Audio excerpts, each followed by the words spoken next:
নমস্কার বন্ধুরা, আশা করি আপনারা সবাই খুব ভালো আছেন। আমার চ্যানেলে আপনাদের সবাইকে স্বাগত।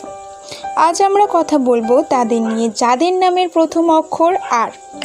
জ্যোতিষশাস্ত্র ও সংখ্যাতত্ত্ব অনুযায়ী যে কোনো মাসের 24 ও 25 আগস্ট সময়টা আর অক্ষরের মানুষদের জীবনের জন্য অত্যন্ত গুরুত্বপূর্ণ হতে চলেছে।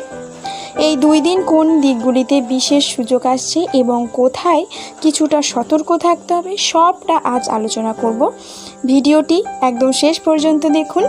বন্ধুরা, ভিডিও শুরু করার আগেই বলে দিই, চ্যানেলে নতুন হলে অবশ্যই সাবস্ক্রাইব করে রাখবেন।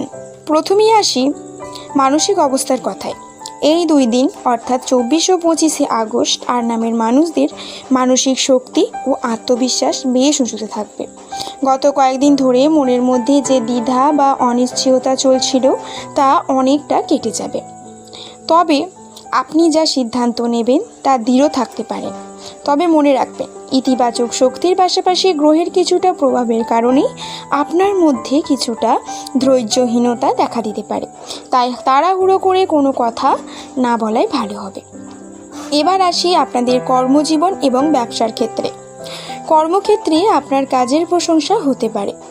উপরস্থ কর্মকর্তাদের সাথে যোগাযোগও ভালো থাকবে এবং নতুন কোনো দায়িত্ব বা কাজের সুযোগ আসতে পারে বা ভবিষ্যতে উন্নতির পথ খুলে দেবে।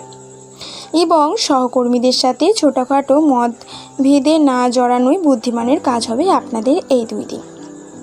এবং নতুন চুক্তি বা লেনদেনের জন্য এই দুইটি দিন আপনি যদি অর্থ বিনিয়োগ করার কথা ভেবে থাকেন তবে ভালো কোনো অভিজ্ঞ মানুষের পরামর্শ নিয়ে এগিয়ে যেতে পারে। আকস্মিক কোনো লাভের যোগ রয়েছে। বন্ধুরা, অর্থনৈতিক দিক থেকে বলতে গেলে এই দুই দিন কিছুটা মিশ্র যাবে। বকেয়া টাকা ফেরত পাওয়ার সম্ভাবনা রয়েছে। হঠাৎ কোনো সূত্র থেকে আর্থিক লাভ হতে পারে এবং নিজের বা পরিবারের কারো প্রয়োজনে কিছু অপ্রত্যাশিত খরচ হতে পারে। তাই বাজেট ঠিক রেখে চলাই ভালো। কেনাকাটার ক্ষেত্রে কিছুটা সচেতন থাকুন। এবং সম্পর্কের ক্ষেত্রে এই দুইটি দিন কেমন কাটবে চলুন জেনে নিই। পরিবারের সদস্যদের সাথে সুন্দর সময় কাটবে এবং কোনো পুরনো সমস্যা থাকলে তা আলোচনার মাধ্যমে মিটে যাবে। এবং দাম্পত্য জীবন এবং প্রেম জীবনের দিকে বলতে গেলে আপনার প্রিয়জনের সাথে ভুল বোঝাবুঝি এড়িয়ে চলতে মিষ্টি কথা বলুন। অহংকার বা রাগের কারণে কোনো সম্পর্কে চাপ তৈরি করতে দেবেন না। প্রিয়জনকে কিছুটা সময় দিন। এবং স্বাস্থ্যের দিক থেকে বলতে গেলে স্বাস্থ্যের দিকে একটু নজর দেওয়া দরকার।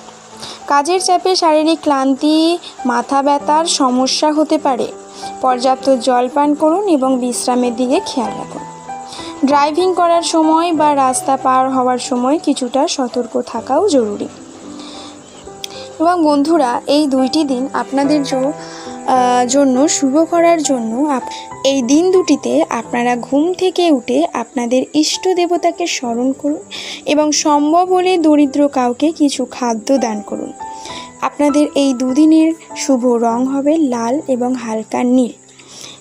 এই দুটি রঙের আপনারা পোশাক পরতে পারেন। তো বন্ধুরা, আশা করি এই তথ্যগুলো আপনাদের কাজে আসবে। ভিডিও ভালো লাগলে লাইক শেয়ার করতে ভুলবেন না। আপনার নাম যদি আর দিয়ে শুরু হয় তবে কমেন্টে লিখে জানান এবং আপনার দিনটি কেমন কাটলো সেটিও জানাবেন। দেখা হবে পরবর্তী ভিডিওতে। সবাই ভালো থাকুন, সুস্থ থাকুন।